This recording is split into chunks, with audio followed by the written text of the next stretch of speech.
Students in the robotics team at WHS competed in the first 10,000 Lakes Regional, which was their latest competition in Minneapolis, from March 30th to April 1st. Robotics takes a lot of dedication and hard work to build an effective robot. With this hard work comes challenges. The robotics team spent around 12 weeks building, programming, and practicing for the competition. The game involved stacking cones, cubes, and finally balancing on a platform. Based on this knowledge, the robot's design is decided.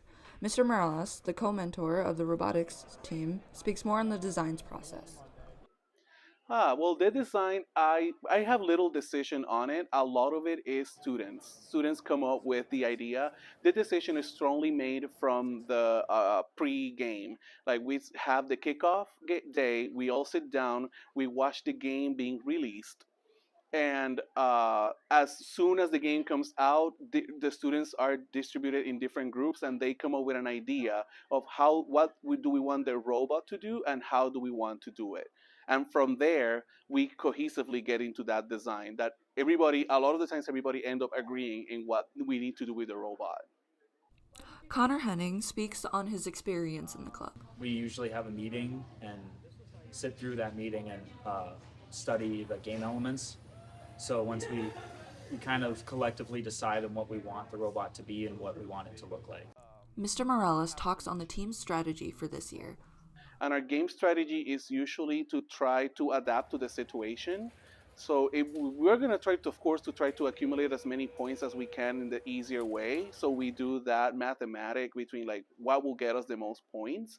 But when our robot encounters issues, then we adapt. And we're like, okay, we're going to go from this strategy to plan B. So we try to always have that plan B. This year's was, let's get defensive, because we couldn't use our arm at some point.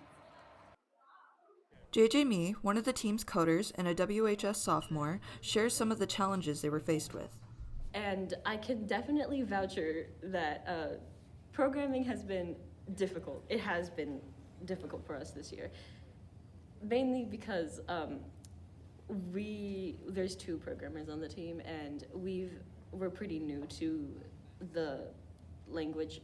Java is what we use, and we're pretty new to that language. Mr. Hansen, the team's mentor, shares his thoughts on how the season went this year.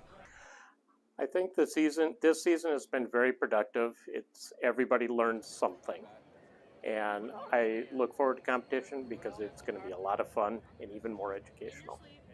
Robotics members share their personal experience as an active member of the club.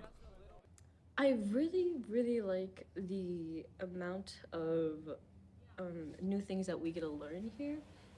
I've never known how to use a cold saw before, and that's a cool skill for me to learn. A lot of things, building this cool device that you watch get built up from the ground is very cool, and working on it yourself is also very intriguing. In the end, the team finished in 31st place, which is a major improvement from last year. They sure lived up to their slogan, Be Better. This has been Maddie for Trojan News.